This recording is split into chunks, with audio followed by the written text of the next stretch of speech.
नमस्कार दोस्तों, तैयारी अड्डा विद सीएम सिंह में आप सभी का स्वागत है। दोस्तों, जिन दोस्तों ने हमारे चैनल को अब तक सब्सक्राइब नहीं किया वो हमारे चैनल को सब्सक्राइब कर लें, बेल आइकन्स को ऑन कर लें, जिससे कि जो भी इन्फॉर्मेशन या अपडेट्स आएँ वो आपको मिलती रहे। दोस्तों, आज हम बात करेंगे संयुक्त राष्ट्र संघ की। उसके अंतर्गत इसको हम कई पार्ट्स में पढ़ेंगे। पार्ट 1 में आज हम पार्ट 1 पढ़ेंगे, जिसके अंतर्गत हम ये देखेंगे कि किस वजह से संयुक्त राष्ट्र संघ की स्थापना हुई और इसके लिए कौन कौन से सम्मेलन हुए। दोस्तों, संयुक्त राष्ट्र संघ की उत्पत्ति के पीछे का जो मेन कारण है वो राष्ट्र संघ की असफलता है। राष्ट्र संघ की असफलता और जो है द्वितीय विश्व युद्ध, ये दोनों चीज़ हैं।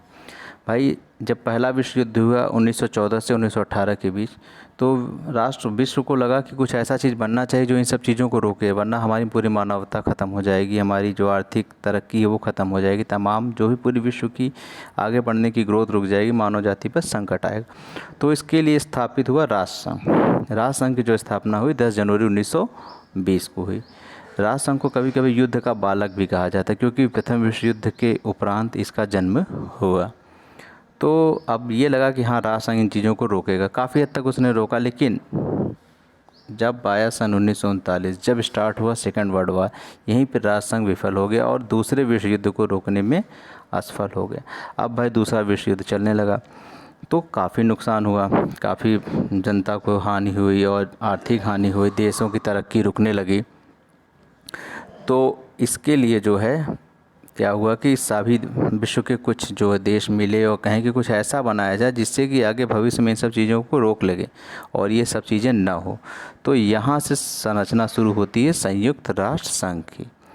तो आप देखिए, अभी से राष्ट्र संघ की असफलता ने एक नए संगठन की स्थापना के विचार को जन्म दिया, जिसका उद्देश्य विश्व में शांति स्थापित करना हो तथा जो अंतर्राष्ट्रीय व्यवस्था को सही तरीके से चला सके। तो इसके लिए तमाम घोषणा हुई, तमाम मीटिंग्स हुई, उनको हम एक एक करके पढ़ते हैं। शुरुआत करते हैं हम सेंट जेम्स की घोषणा। द्वितीय विश्व युद्ध के समय ही 12 जून 1941 को 5 राष्ट्रमंडल सदस्यों United Kingdom, Canada, Australia, New Zealand, दक्षिण अफ्रीका यूनियन के प्रतिनिधि तथा 8 यूरोपीय निर्वासित सरकार बेल्जियम, चेकोस्लोवाकिया, यूनान, Luxembourg, Netherland, Norway, Poland, Yugoslavia व फ्रांस के राष्ट्राध्यक्ष ने सेंट जेम्स में, जो कि लंदन में है, मुलाकात की और सेंट जेम्स घोषणा पत्र पर हस्ताक्षर किए। यह संयुक्त राष्ट्र निर्माण की पहली संधि थी। इस चीज़ को अंडरलाइन कर लीजिएगा और नोट कर लीजिएगा, ये संयुक्त राष्ट्र निर्माण की पहली संधि थी। फिर अगली बात आती है अटलांटिक चार्टर की, जो कि 1941 में आया। इस चार्टर को संयुक्त राष्ट्र के जन्म का प्रतीक माना जाता है, इस बात को भी अंडरलाइन कर लीजिएगा। अटलांटिक महासागर में एक युद्धपोत पर ब्रिटेन के प्रधानमंत्री विंस्टन चर्चिल और अमेरिका के राष्ट्रपति फ्रैंकलिन डी रूजवेल्ट ने 14 अगस्त 1941, डेट को याद रखिए, 14 अगस्त 1941 को हस्ताक्षर किए, जिसे अटलांटिक चार्टर कहा गया।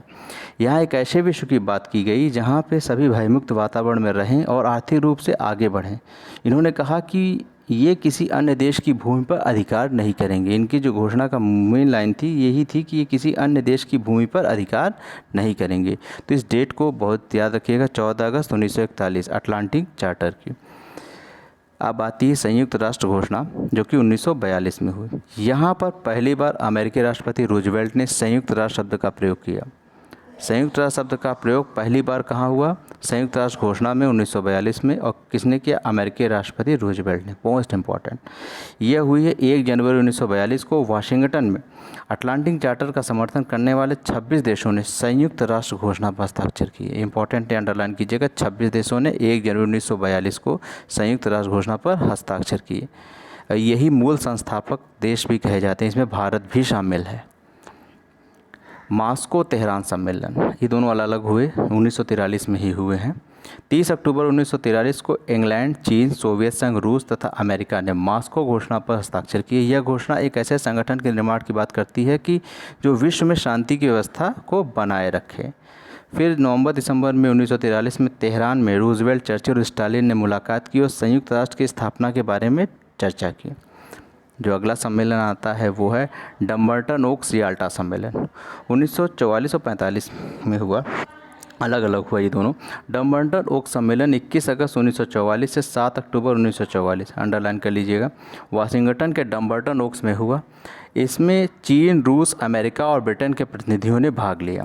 इनका उद्देश्य विश्व में एक ऐसे संगठन के निर्माण की योजना बनाना था जो पूरे विश्व में शांति की स्थापना और रक्षा कर सके। 7 अक्टूबर 1944 को संयुक्त राष्ट्र के प्रस्तावित स्वरूप को ये दुनिया के समक्ष प्रस्तुत की। अभी तक तो बातें हो रही थी कि ये होगा वो होगा, अब क्या हुआ कि दुनिया के समक्ष ये लाए कि भाई हाँ, ये एक ऐसा चीज़ हम बनाने जा रहे हैं जो हम सबकी रक्षा करेगा और शांति बनाएगा विश्व में।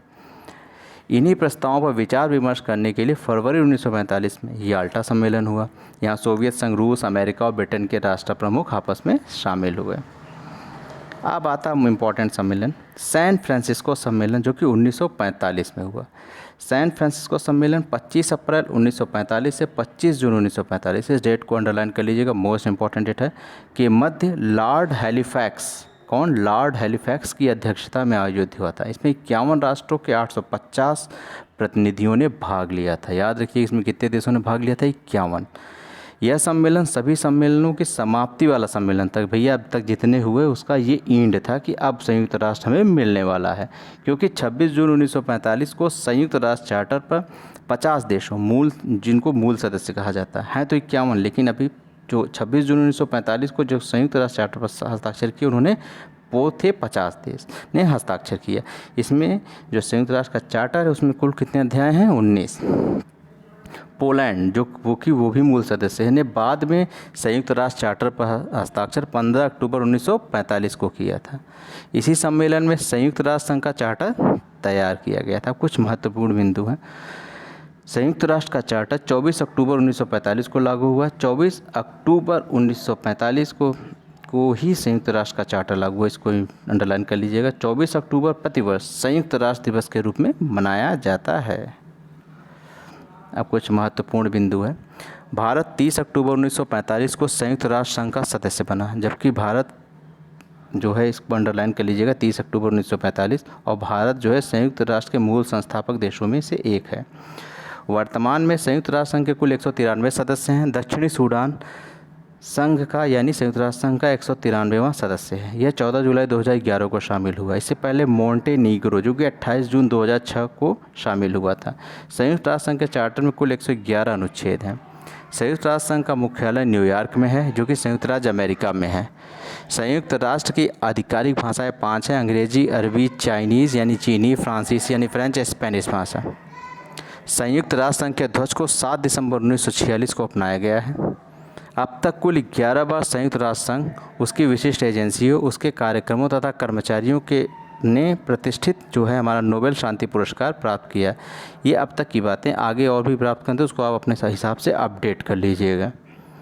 संयुक्त राष्ट्र के ध्वज की बात होती है यहाँ। संयुक्त राष्ट्र के ध्वज में नीले रंग के बैकग्राउंड के अंतर्गत सफ़ेद रंग से विश्व के वृत्ताकार मानचित्र, जैसा कि उत्तरी ध्रुव पर अगर आप खड़े हो जाइए तब विश्व जो दिख रहा है वैसा दिखाई देता है, जो कि जैतून यानी ऑलिव की शाखाओं के हार द्वारा घिरा हुआ है। मतलब आप उत्तरी ध्रुव पे खड़े होकर वर्ड को देखिए, वो वाला वर्ड का मानचित्र वहाँ रखिए और उसके बाद जैतून की शाखाएं उस पर हार की तरह लिपटी हुई हैं। हार जैसे लगाया जाता है वैसे हार लगा हुआ, और ये सफ़ेद रंग से बना हुआ है। इसका बैकग्राउंड जो है नीले रंग का है। झंडे में 5 संकेंद्रित वृत्त है। संकेंद्रित मतलब जिनका सेंटर एक हो और पूरे जैसे एक बिंदु पर एक सेंटर हो, वृत्त उसी हिसाब से खींचते चले जाएँ। जैतून की शाखाएँ जो है शांति का प्रतीक हैं। संयुक्त राष्ट्र संघ में किसी नई राजनीतिक इकाई या राज्य के प्रवेश को सामूहिक मान्यता कहते हैं। मतलब किसी नए राष्ट्र की एंट्री हुई तो भाई उसको सबने सामूहिक मान्यता दे दी। अगर किसी राष्ट्र को उसने मान्यता दी तो सामूहिक मान्यता दे दी। तो दोस्तों, अगर आपको आज का हमारा वीडियो अच्छा लगा हो, संयुक्त राष्ट्र संघ के बारे में जो हमने बातें की हो आपको थोड़ा अच्छी लगी हो, जानकारी मतलब रोचक लगी हो, तो हमारे इस वीडियो को शेयर कीजिए, लाइक कीजिए, और हमारे चैनल को जो उन्होंने सब्सक्राइब नहीं किया वो सब्सक्राइब करें, जिससे हमें थोड़ा सा मोटिवेशन मिलता है कि हम और अच्छा वीडियो आपके लिए बना सकें। बाकी की बातें हम भाग 2 में करेंगे। धन्यवाद।